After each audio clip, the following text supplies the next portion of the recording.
Deus está aqui. Deus está aqui.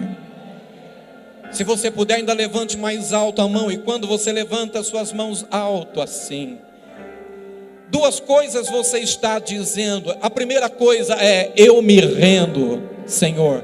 Quem levanta as mãos está se rendendo, está dizendo: não resisto, eu me entrego. Quem está com as suas mãos levantadas está dizendo para o céu: eu estou rendido.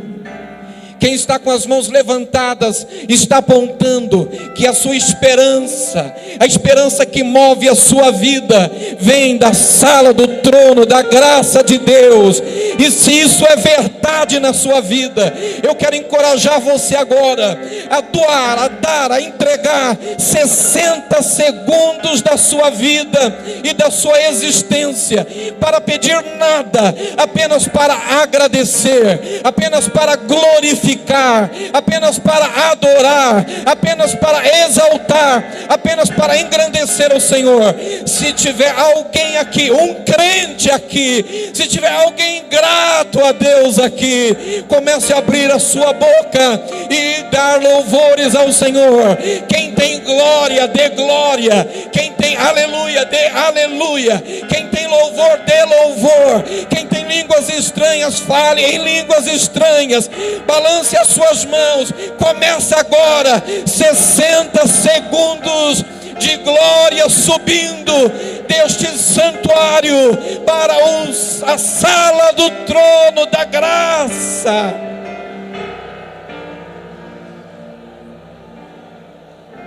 Aleluia, aleluia, aleluia, aleluia, aleluia. Tem alguém aqui cheio do Espírito Santo. Tem alguém aqui cheio de Deus. Tem alguém aqui que precisa explodir numa adoração, que precisa explodir no louvor, que precisa explodir em línguas estranhas. Ou ele faz isso, ou ele implode, porque ele está cheio de Deus. Lá nas galerias, na nave da igreja, vai balançando a sua mão e adorando e bendizendo. Aleluia. Eu quero encorajar você a virar-se para alguém ao seu lado, de duas em duas pessoas ou 3 pessoas, por 1 minuto apenas. Eu quero usar esse tempo da palavra para que você possa ministrar para alguém. Ore por alguém agora, peça a Deus por alguém agora do seu lado, ministre sobre ele. E onde tiver alguém batizado com o Espírito Santo, batizada com o Espírito Santo, então haja fogo e glória, haja glória e poder, haja poder e unção, haja unção e autoridade, haja autoridade e virtude.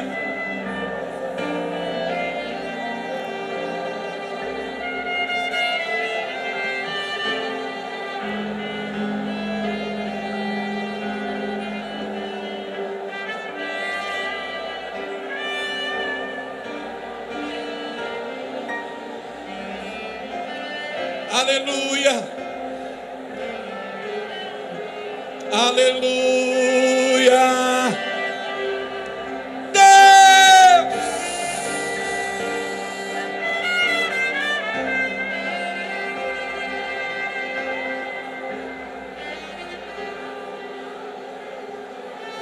Iramanarabai.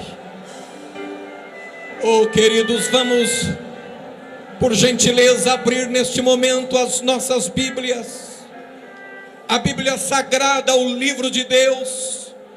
Eu quero convidá-lo a abri-lo no livro onde o apóstolo São Paulo escreve a sua carta aos Efésios, no capítulo de número 4, a partir do versículo de número 8, versículos 8, 9 e 10.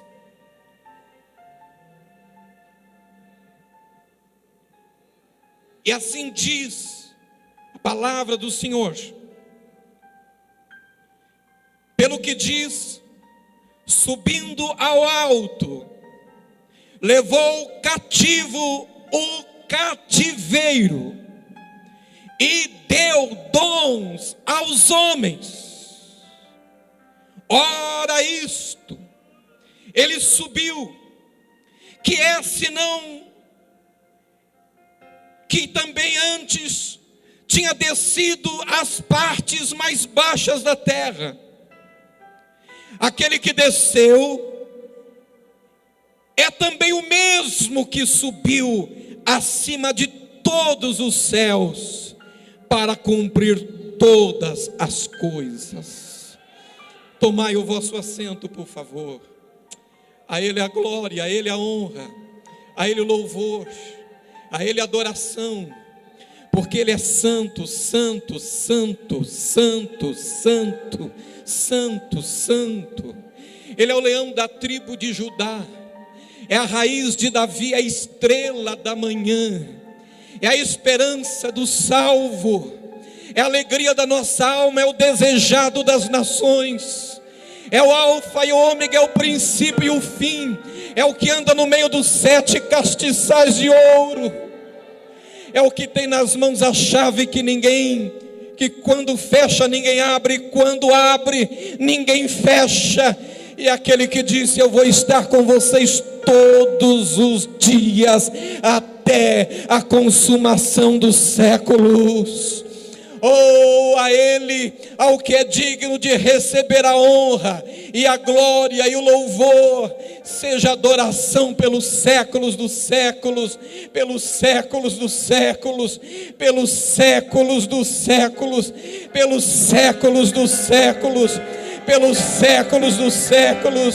A igreja está cheia da sua glória, o Brasil está cheio da sua glória, a terra está cheia da sua glória, os céus estão cheios da sua glória, você está cheio da sua glória. E se isso é verdade, mais uma vez, jogue as mãos para os céus e dê um brado de louvor a Ele.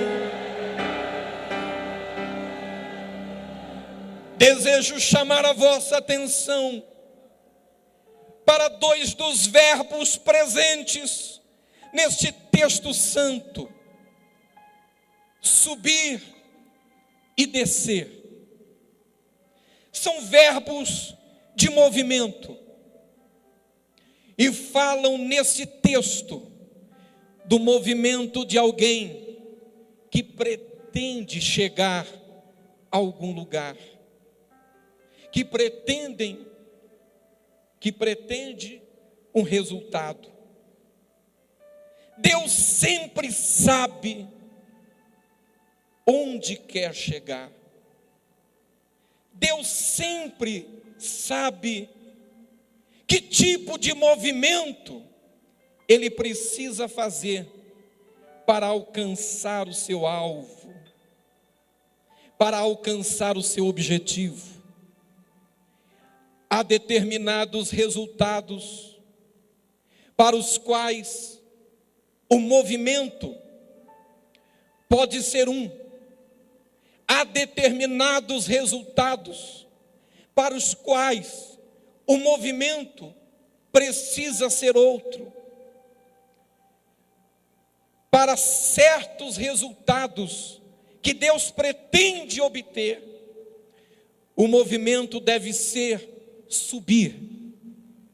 Para certos resultados que Deus deseja alcançar, o movimento deve ser descer. O verbo subir é o verbo preferido das mensagens que temos gostado de ouvir e de pregar em nosso tempo. A todo instante, nós somos impelidos, desafiados, encorajados, estimulados a subir. A palavra de ordem é subir. A sociedade nos cobra que subamos. A concorrência exige que nós a cada dia estejamos subindo. A religião espera isso de cada um de nós. A religião, inclusive, praticada em nome do Evangelho e praticada em nome de Deus. Você precisa subir, subir e subir.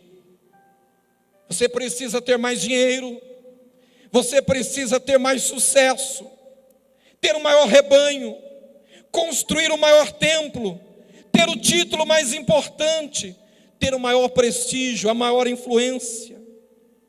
E é claro, é bom eu deixar claro, que eu não entendo que nada disso seja pecado. Nada disso é errado, a não ser quando deixa de ser uma consequência para nós, e passa a ser a nossa busca, o nosso ideal. Quando assim o é, o nosso evangelho se perde na essência, se distancia do evangelho de Cristo, que propõe: buscai primeiro o reino de Deus e a sua justiça, e as demais coisas vos serão acrescentadas. Na maioria das vezes, as mensagens que temos ouvido ou pregado, elas têm invertido a ordem da palavra de Jesus. Buscai primeiro as demais coisas, e o seu reino e a sua justiça serão acrescentados. Quando a minha busca deixa de ser o reino, e ela passa a ser as coisas, o subir, essa busca é pecaminosa, essa busca é falha, é um erro, essa busca é uma areia movediça, é uma armadilha. Essa subida pode ser uma tragédia. Subir e descer são duas fases distintas. Subir e descer são dois movimentos igualmente planejados por Deus. E dizendo isso, eu afirmo que o Deus que planejou a subida também planejou a descida. E que esses dois movimentos fazem parte, muitas vezes, do projeto que Deus tem com uma pessoa quando ela é escolhida, quando uma pessoa é marcada por Deus para alguma coisa muito especial. Nesta oportunidade, eu vou falar pouco para as pessoas que estão vivendo o movimento da subida. Falarei um pouco mais para aqueles que talvez o seu momento não seja o momento da subida, seja o momento da descida, o movimento da descida, porque talvez seja esse o grupo que esteja mais precisando de receber aqui uma palavra, talvez que esteja mais precisando de um cuidado especial. O Deus que planejou a subida, o movimento da subida, quando Ele escolhe e marca uma pessoa, em toda a Bíblia você não vai encontrar uma grande história, uma linda história de um grande homem de Deus que não tenha tido também uma história de um grande sofrimento, que não tenha tido também a história de uma grande descida. Eu lhe desafio, onde você vai encontrar na Bíblia alguém que tenha chegado ao topo e cujas asas tenha recebido de Deus com musculatura e força para romper o vento, romper o ar, os obstáculos e subir às alturas, que não tenha antes precisado descer e descer muito? Antes, porém, de falar sobre isso, eu quero considerar com vocês que a mensagem da subida não é uma mensagem do século 21, ela não começou com essa geração. A mensagem da subida, ela é transcendental, e ela remete para a eternidade. E o primeiro pregador da mensagem da subida se chamou Lúcifer, que começa a pregar, e o título da sua mensagem é este: eu vou subir. Vou subir e ao lado do trono do Altíssimo estabelecerei o meu trono nas alturas. Ao que Deus responde: perfeito eras em todos os teus caminhos, até que se achou iniquidade em ti. E em seguida, Lúcifer, o pregador deste tema pela primeira vez, ele é lançado das alturas para o abismo. O que deu errado na história e no ministério de Lúcifer? Qual foi, meus irmãos, o seu problema? Não foi a subida, porque não há nada de errado com a subida. O problema de Lúcifer foi subir sem Deus. Foi se propor a alçar um voo solo, um voo próprio, descolar a sua vida e o seu ministério do sistema de Deus. E essa é a grande questão que Lúcifer deveria ter considerado e não fez. Onde Deus está nesse negócio? Nem toda subida é de Deus. Nem todo mundo que sobe, sobe porque está sendo abençoado. Nem todo mundo que sobe, sobe porque está sendo aprovado. A grande questão é saber o seguinte: estou subindo, agora Deus está nisso, Deus está nesse negócio, porque se Deus está, o palácio é o melhor lugar do mundo. Se Deus não está, o palácio é uma tragédia. Se Deus está, o deserto é o melhor lugar, é o lugar mais seguro. Se Deus está, o deserto tem maná, o deserto tem água que jorra da pedra. Se Deus está, tem coluna de fogo, tem nuvem para proteger do calor do sol. Se Deus está, as coisas acontecem e dão certo. Se Deus está no pasto, meus amigos, se Deus está no pasto, quando se levanta o leão, o pequeno Davi mata o leão. Se Deus está no pasto, quando se levanta o urso, o pequeno Davi se arremete contra o inimigo brutal e o mata. Se Deus está num projeto, um pequeno Davi enfrenta um gigante Golias e o derrota, apesar de ouvir dele a mensagem negativa, a mensagem destrutiva, quando ele diz: por que você vem contra mim com paus e pedras? Você acha que eu sou um cachorro, um animal? Por causa disso eu vou cortar a tua cabeça e eu vou jogar carne para as aves do céu comerem. E Davi diz: olha, Golias incircunciso, hoje mesmo o Senhor vai te entregar nas minhas mãos. Você vem contra mim com espadas e lanças, mas eu vou contra ti em nome do Senhor dos exércitos. Esse é o segredo, onde Deus está. Se Deus está ou não. É esse moço que aprende com Deus a delícia, a segurança e a garantia de um Deus que anda no pasto, que é capaz de dizer: ainda que um exército se levante contra mim, eu não temerei, porque o Senhor está comigo. É esse moço que diz: vão levantar-se 1000 e vão cair 1000 ao meu lado e 10.000 à minha direita, mas eu não serei atingido, porque Deus está nesse negócio. Nenhuma subida se sustenta sem Deus. Um voo sem Deus é voo cego. Quem se levanta, quem decola porque tem uma boa pista e um bom equipamento e um bom motor, você pode ter todas as condições, mas qualquer voo sem Deus é um voo para a tragédia, é um voo para o fim. Qual foi o problema de Lúcifer? Não foi subir.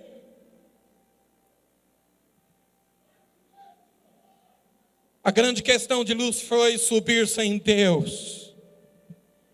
Eu quero lembrar você que um dia, o que Lúcifer quis e não teve, você vai ter.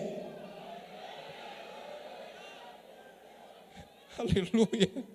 Jesus disse: não se turbe o vosso coração, crede em Deus e crede também em mim. Na casa do meu Pai há muitas moradas, e se não fosse assim eu vou teria dito: vou preparar-vos lugar, e se eu for e vos preparar, eu voltarei e vos levarei para mim mesmo, para que onde eu esteja, estejais vós também. E depois o apóstolo Paulo diz: irmãos, primeiramente os que dormiram em Cristo serão ressuscitados e serão transformados, e depois nós, os que estivermos vivos, seremos transformados no abrir e fechar de olhos, e seremos arrebatados juntamente com Ele, e assim estaremos com o Senhor para sempre. O problema não é subir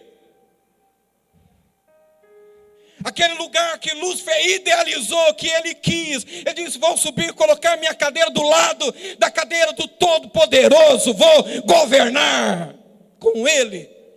Deus diz: agora pode cair, desce lá para o abismo.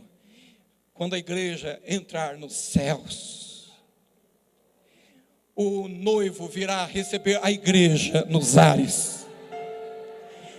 E quando a igreja chegar nos portais celestes, as portas se abrirão.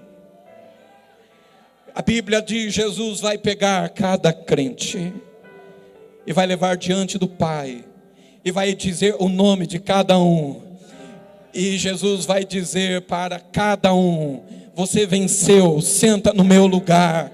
Qual é o lugar de Jesus? Era o lugar que Lúcifer queria estar. Quando Jesus subiu, o Pai diz: filho, senta ao meu lado, até que eu ponha os teus inimigos por escabelo dos teus pés. O trono do Filho está ao lado do trono do Pai.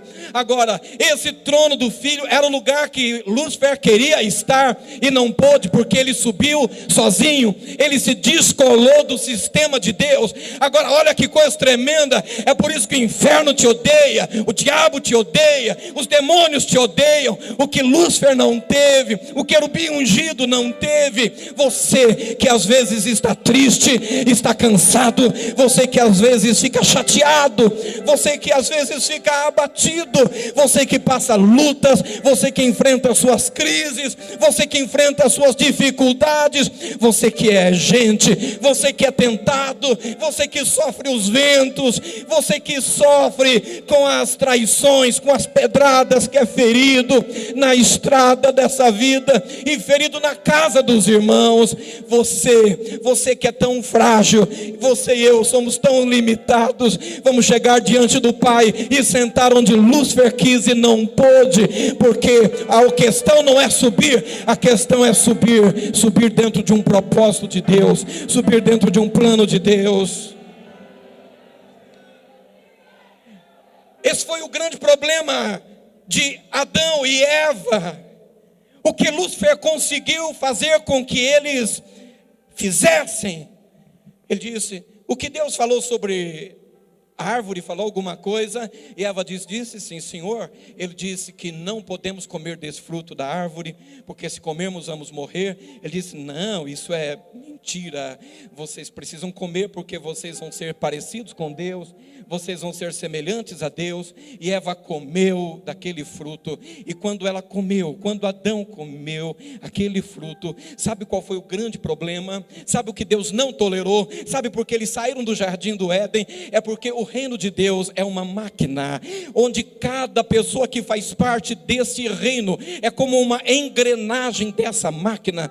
Você se lembra quando o profeta Ezequiel fala da visão da sala do trono, e ele diz que o trono estava sentado sobre as costas dos querubins, e eles tinham olhos por toda parte, e que haviam rodas dentro de rodas, e subindo o trono, subiam as rodas, subiam aquelas criaturas, tudo segundo o que o Espírito pensava e ele queria. Você sabe o que é isso? O que isso quer dizer? Quer dizer que no reino de Deus ninguém tem voo próprio. Esse negócio de dizer eu mando em mim, no reino de Deus não existe. Você tem domínio próprio até nascer de novo. Quando você nasce de novo e você vem fazer parte do reino de Deus, você abre mão do livre-arbítrio. Você abre mão do livre-arbítrio, e você então começa a fazer parte da engrenagem de Deus. Deus, você passa a fazer parte da máquina, da sala do trono de Deus. A sala do trono de Deus e a igreja é uma coisa só. Pastor, isso não entendo,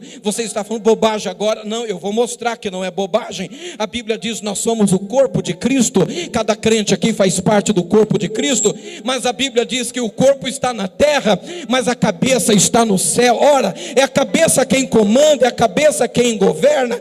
Quer dizer o quê? Que nós estamos em sincronia com a sala do trono, com o governo do céu, com o governo de Deus, e quem alça voo próprio está escolhendo, fazendo a opção de sair fora do sistema. Por isso Adão e Eva tiveram que sair do paraíso, é por isso que eles tiveram que deixar o jardim. É esse o propósito da Torre de Babel. Deus não vem confundir as línguas, porque naquele dia ele estava com prisão de ventre, porque naquele dia ele estava com mau humor. Deus vem confundir a língua, porque naquele dia a humanidade estava dizendo: nós vamos nos descolar do projeto de Deus, da mente de Deus. Nós queremos subir sem Deus. Escute isso, por favor. E se eu tivesse que parar essa palavra agora e você guardasse isso, você já estaria levando alguma coisa importante. Escute isso: no reino de Deus, quem sobe, desce, e quem desce, sobe.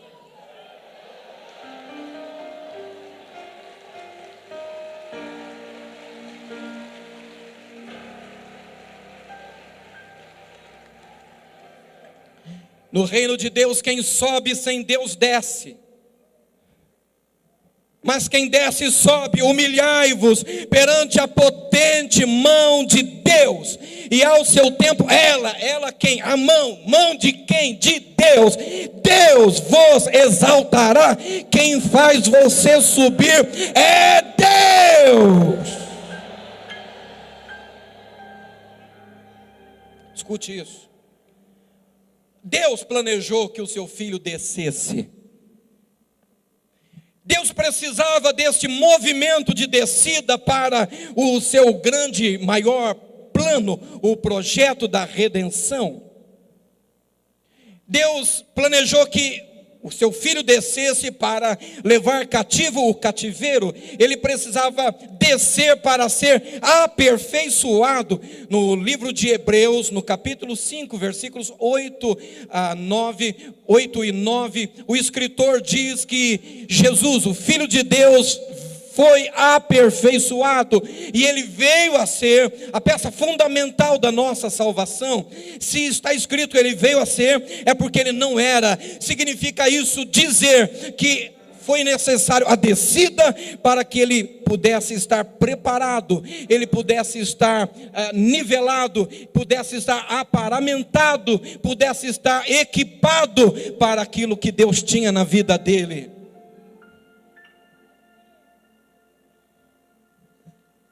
Agora escute isso que eu vou dizer.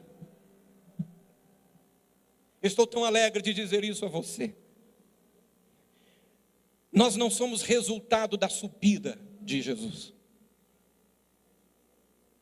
Não há uma pessoa aqui salva, cujo nome está escrito no livro da vida, resultado do movimento da subida de Jesus. Você não foi gerado na alegria da transformação da água em vinho, nas bodas de Caná da Galileia. Foi um momento maravilhoso, mas não fomos gerados lá.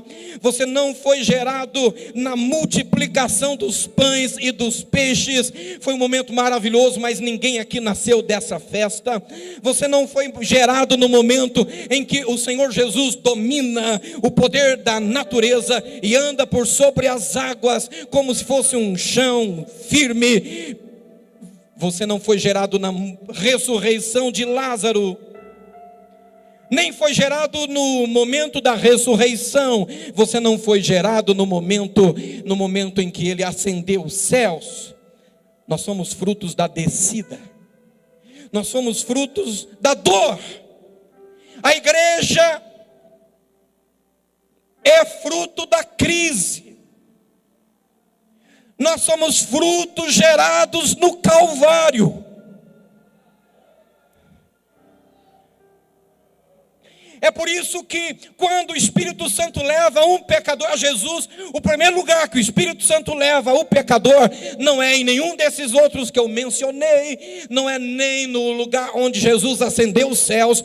Quando o Espírito Santo quer levar um pecador aos céus, o Espírito Santo leva a cruz, porque a cruz é o nascedouro de salvos. Se o grão de trigo cair na terra e não morrer, fica só, mas se ele morrer, dá muito fruto.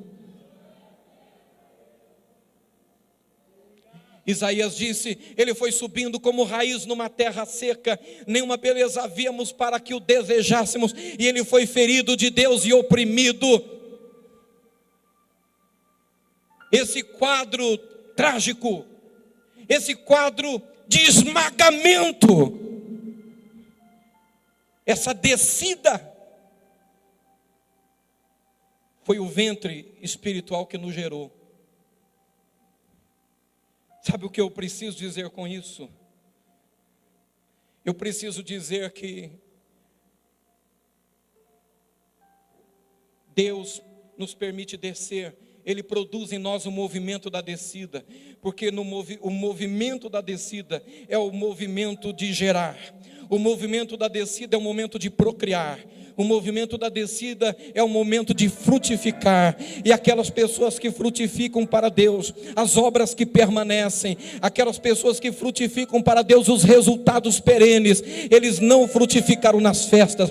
Eu louvo a Deus por esta convenção, eu louvo a Deus por esta festa, esta celebração, e louvo a Deus pelo momento que esta igreja tem chegado, mas eu sei que a obra gerada não nasceu numa convenção, não nasceu numa festa, nasceu em cima de uma caixa de cebola, nasceu dentro de uma cela, de uma cadeia, de uma prisão, de um homem simples, de um homem limitado, de um homem perseguido, de um homem caluniado, de um homem apontado. E nesse movimento de descida, tem gente que pensa é Satanás que se levantou, o diabo se levantou.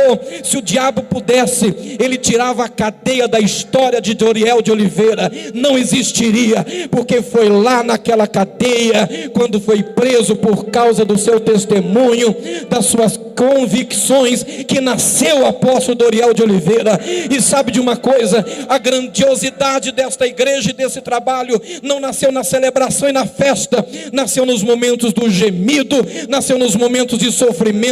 Deus sabe quantas lágrimas foram necessárias ser derramadas para regar a semente neste solo.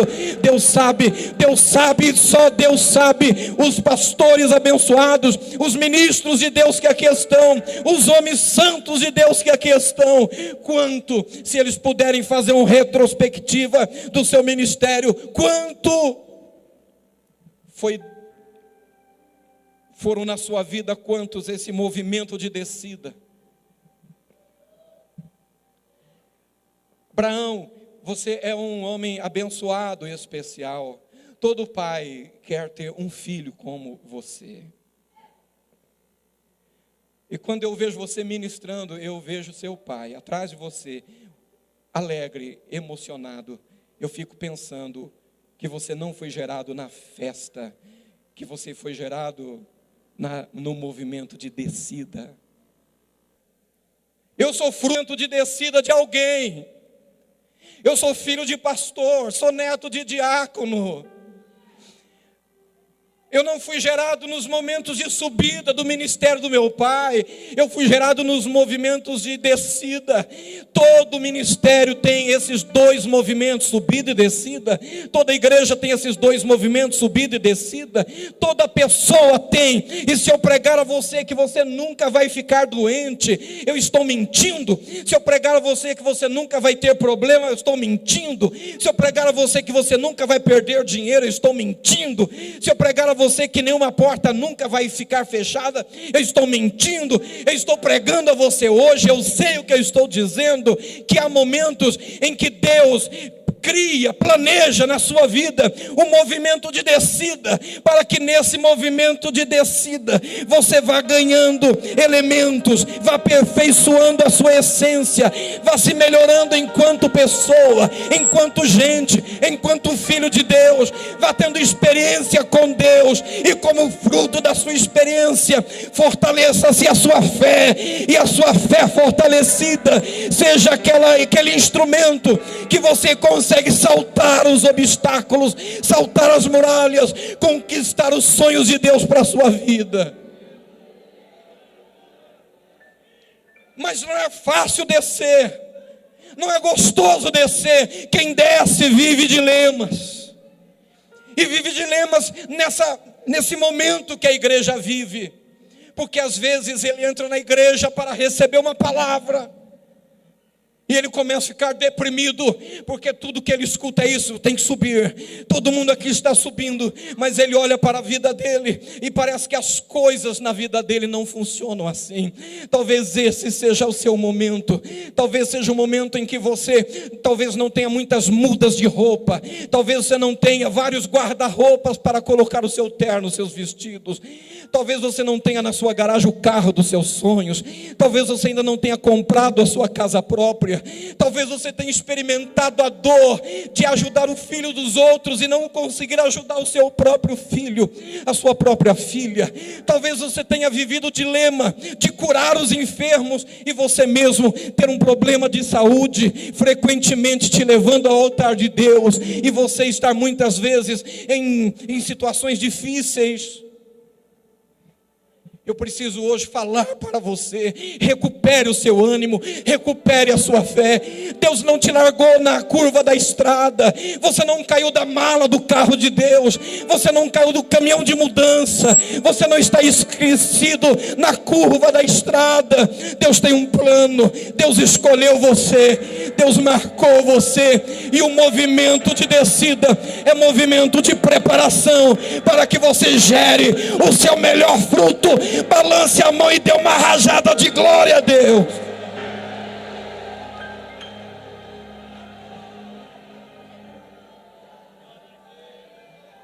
Você pega um personagem da Bíblia, eu amo esse irmão, chama-se José. Deus escolhe aquele menino, ele tem 17 anos. José, ele é marcado por Deus para subir. Deus vai fazê-lo subir.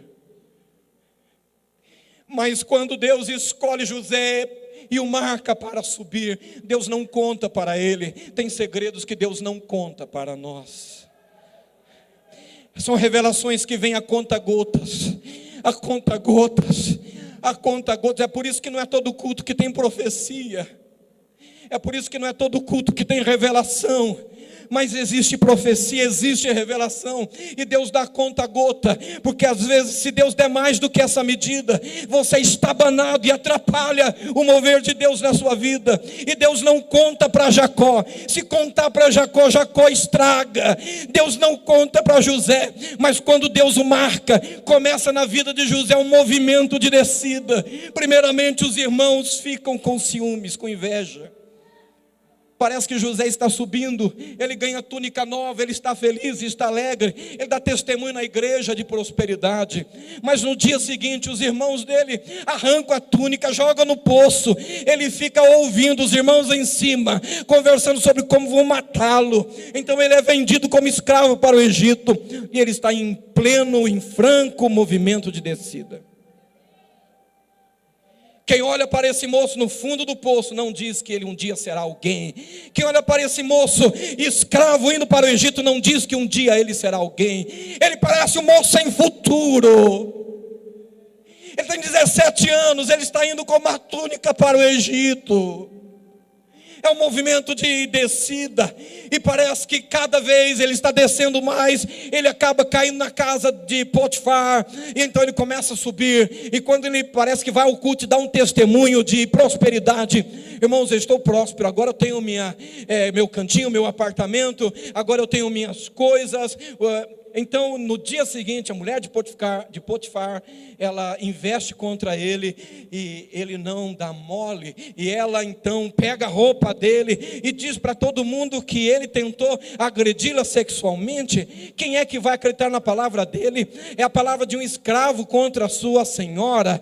Nas mãos dela tem a prova material, é a palavra de um menino, e ele vai de novo no movimento de descida. Quem olha aquele menino agora, está ele arrasado, sai na primeira página do jornal, ele tentou violentar a sua senhora, e ele vai para a cadeia. Quem olha para ele pensa, ele não tem futuro, esse menino não tem futuro, esse menino não tem futuro, mas Deus estava apenas preparando para que ele subisse. Deus tinha uma medida para ele.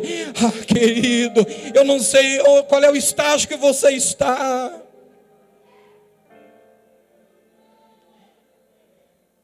Eu não sei qual é a sua luta, qual é a sua crise, qual é a sua dificuldade. Porque eu sei que Deus não largou você. Essa semana passada eu conheci um homem. Eu conversei com ele e eu fiquei envergonhado da minha fé. Envergonhado de como eu sou fraco na fé ainda. O nome desse irmão, Miguel. Miguel não é o nome verdadeiro. Chamou minha atenção o fato de que ele não pode ter seu nome divulgado. Ele não pode ter o nome dele em folhetos, em cartazes, nem na internet. Miguel é um missionário na faixa de Gaza. Miguel começou a contar a história dele. Ele cresceu com ódio dos judeus, ódio do mundo. Ele recebeu investimento da sua religião para se tornar um religioso do islamismo, para ser um sacerdote do islamismo. E ele começou então a estudar, 6 anos ele estudou. Depois de estudar 6 anos, ele agora era o discipulador de obreiros para o islamismo. Ele vem de uma infância difícil no meio da guerra. É um homem de coração frio. Ele está pronto para devolver ao mundo o ódio que recebeu do mundo. Agora ele é escolhido pela sua eficácia para fazer 6 anos de curso no exterior. E ele vai estudar jornalismo na Europa para ser um espião do movimento árabe.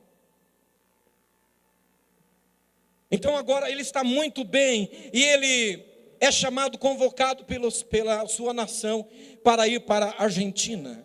Eles haviam acabado de ganhar na Argentina um grande espaço para construir um centro de informações.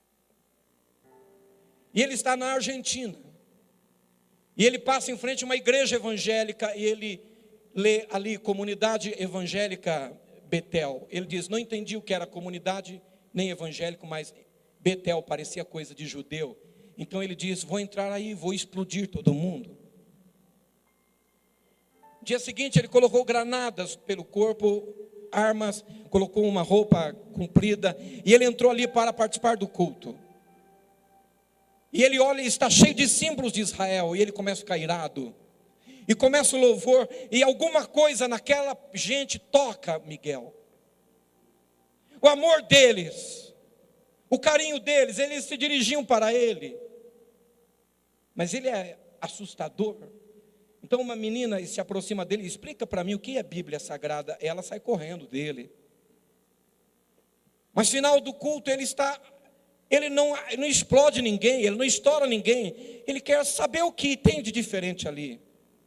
Os jovens o convidam para o acampamento de jovens. E ele vai com eles naquela semana para o acampamento. E quando ele chega lá naquele acampamento, ele começa a conhecer Deus. Até terminar o acampamento, ele aceita Jesus como Salvador. Então, ele está cheio de alegria, ele começa a rir. E quando termina aquele acampamento, ele está com dores na face, ele não aguenta de dores, ele vai ao médico, eles fazem vários exames, e eles descobrem que ele está com dores porque ele nunca tinha sorrido. A musculatura dele estava atrofiada. Recupera-se dias depois, ele liga para sua mãezinha e conta que ele encontrou Deus em Cristo. E ela diz: filho, nossa família não existe traidor da religião.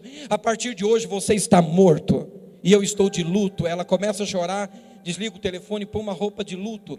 E ele desde o ano de 91 nunca mais falou com a sua mãe. O Miguel veio para um seminário, por 4 anos ele foi estudar seminário. Ele foi aprender a palavra de Deus. E ele muitas vezes não entendia porque no seminário ele tinha que estar lavando o banheiro, porque ele tinha que estar limpando aquilo tudo com o que ele tinha, a história de vida dele. Mas Deus estava formando, e para antes dele subir, ele tinha que descer. Ninguém sobe sem descer primeiro. Eu estava ouvindo esse irmão, ele voltou para a faixa de Gaza. Ele começou a trabalhar e ele foi preso 43 vezes. Ele foi torturado todas as vezes que foi preso. Ele disse: eu não aguento mais, o meu corpo não aguenta mais uma nova tortura. A última vez que o torturaram, prenderam suas pernas, e ele ficou de ponta cabeça, de cabeça para baixo, e pegaram um saco, colocaram ratos dentro, vivo, barata viva, amarraram aquele saco na cabeça dele. Deixaram ele sem comer vários dias, colocaram num tambor cheio de fezes para que ele fosse humilhado. E esse homem saiu da cadeia e ele foi plantar igrejas. E hoje existem dezenas e dezenas de igrejas clandestinas na faixa de Gaza. E ele atende uma igreja com 240 membros. E ele então estava se despedindo de mim. E ele disse: agora eu estou tremendo em pensar que estou voltando para lá. Mas não estou tremendo de medo, porque eu amo o Senhor. Os nossos cultos lá são todos os dias, de segunda a segunda, começa meia-noite e termina 6 da manhã. Não é porque não temos nada que fazer, é porque nós amamos a Jesus, somos gratos a Jesus. E ele disse: eu estou tremendo porque não sei se vou ver o rosto de vocês de novo. Ele podia não voltar. E quando eu olho esse homem, quando eu ouço Miguel, eu fico olhando para a minha qualidade de evangelho, a minha qualidade de cristianismo. E eu peço ao Senhor: tenha misericórdia de mim. Eu quero lembrar você que os mais belos hinos e poesias foram escritos em tribulação. Tribulação não mata crente. Tribulação não enterra os seus sonhos de Deus na sua vida. A luta não te para. Mas eu vou caminhar para terminar. Chama minha atenção nesse texto, essa expressão: aquele que desceu é também o mesmo que subiu. Escute isso, o mesmo. Escute, o mesmo. Aquele que desceu é o mesmo que subiu. Isso é maravilhoso. Sabe o que está escrito aí? Que Jesus é o mesmo subindo ou descendo. É por isso que Ele é maravilhoso, conselheiro, Deus forte, Pai da eternidade, príncipe da paz. Tem gente que se estraga embaixo e tem gente que se estraga em cima. Tem muita gente que quando está em cima se desabilita para permanecer em cima, porque se esquece do que era quando estava embaixo. Tem gente que quando tem, esquece do que era quando não tinha. Tem gente que quando se esquece do que era quando não era. E aí é preciso que Deus faça o quê? É preciso que Deus faça você descer. É por isso que você faça você descer, para que você recupere a sua essência. Deus não vai perder você. Deus não vai perder você. E se Deus tiver que fazer você descer, para você recuperar o que perdeu, Ele vai colocar isso no trajeto, no programa, para recuperar valores, para recuperar a essência, para você voltar a acreditar em oração, porque já chega um momento que nós estamos tão fortes, tão estruturados, tão grandes, temos tanta experiência, que parece que já não precisamos mais orar, já não precisamos mais jejuar, já não cremos mais como criamos nos dons do Espírito Santo, já não cremos mais que a igreja tem o Senhor, já nos tornamos assassinos e homicidas de ministérios, humilhamos pessoas como nós não gostaríamos de ser humilhados, nós nos esquecemos de como éramos quando éramos invisíveis, e então nós massacramos a alma daqueles que são invisíveis, porque nós não sabemos estar em cima. A Deus sabe tratar com quem não sabe estar por cima. É por isso que você vê gente que de repente está em cima, mas de repente está embaixo. É por isso que você vê gente que sobe, mas de repente desce. Deus quer que você, quando está em cima, não se esqueça do que é estar embaixo. E é por isso, querido missionário Paulo Roberto, que Deus estabelece a festa dos tabernáculos. Ele diz: vocês vão entrar na terra, vão ter casas luxuosas, eu vou dar para vocês a terra que mana leite e mel, mas por 7 dias vocês vão fazer cabanas e vão morar nas cabanas, para vocês não se esquecerem de onde vocês saíram, para vocês não se esquecerem de como era estar por baixo quando vocês estavam escravos no Egito. Querido, quem tem, não esqueça de como era quando não tinha.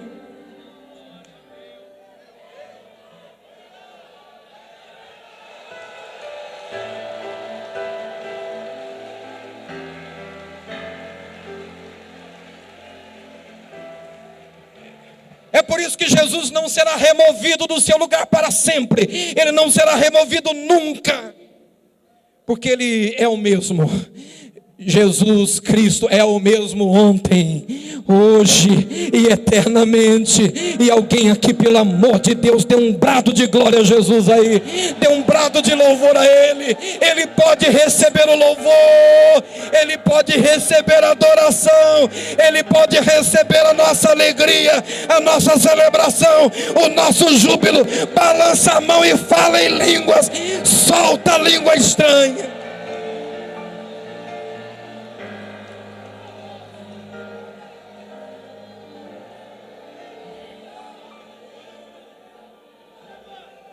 Aleluia, aleluia. Alguém aqui está sentindo Deus? Coloque a mão no ombro da pessoa que está ao seu lado. Eu tenho mais 5 minutos e vou terminar essa palavra, mas põe a mão no ombro que está da pessoa que está ao seu lado. A sua mão tem virtude, você é de Deus, você é do Senhor. Seja o mesmo subindo e seja o mesmo descendo, seja o mesmo por baixo e seja o mesmo por cima. Quando você estiver por baixo, se lembre que isso passa, isso é transitório, isso vai mudar. Mas quando você estiver por cima, se lembre que toda glória e toda honra pertence ao Senhor para sempre. Vai, ministra, abençoa alguém aí, a mão no ombro, vai e abençoa, vai, ora por ele, vai, ora por ela, vai, ajuda ele agora.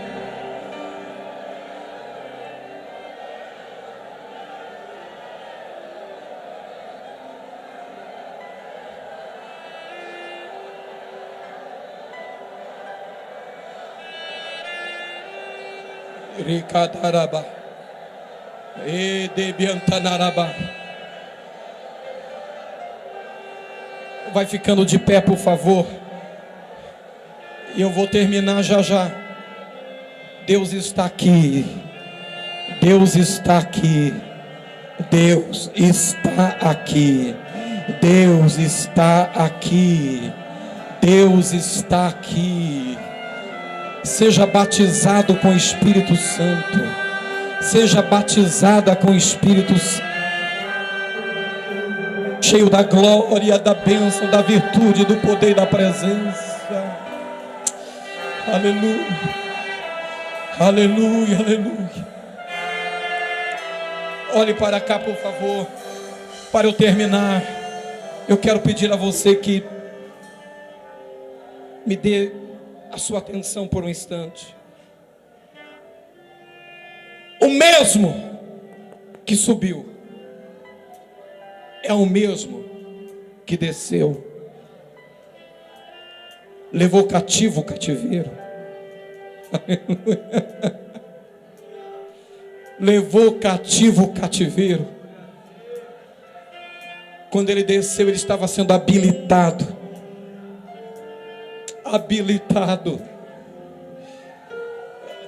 Quando você desce, o movimento de descida não é porque Deus soltou a sua mão, é porque você está sendo habilitado. É um cursinho de especialização. Levou cativo o cativeiro e deu dons aos homens.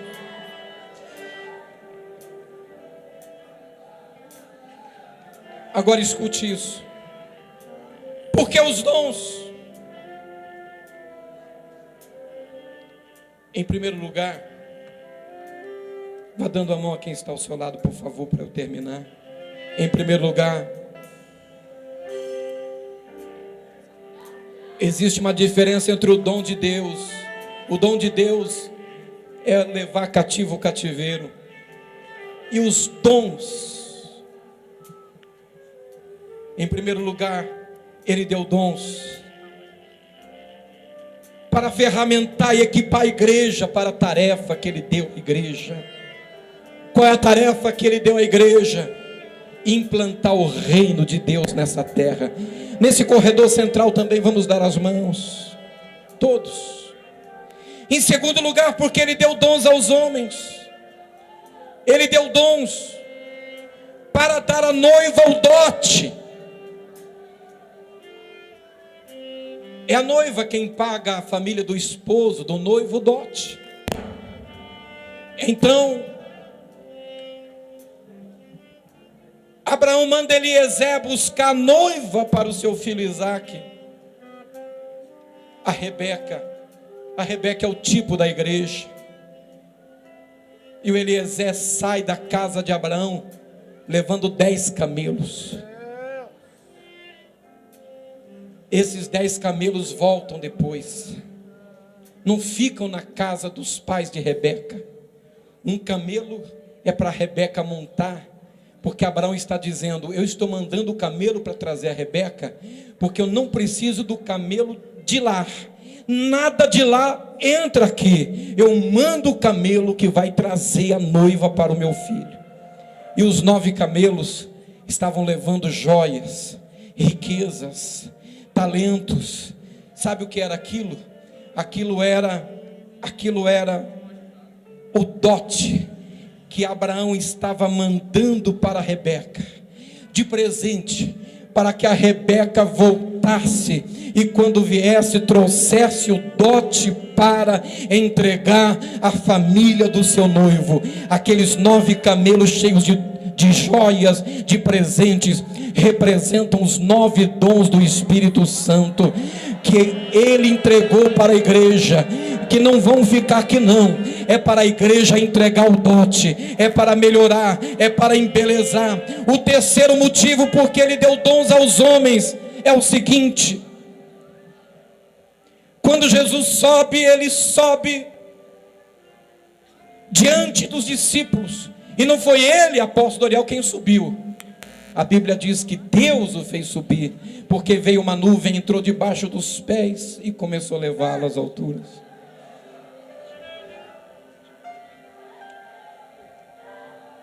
Deus o fez subir. 10 dias depois, Jesus está à direita do Pai.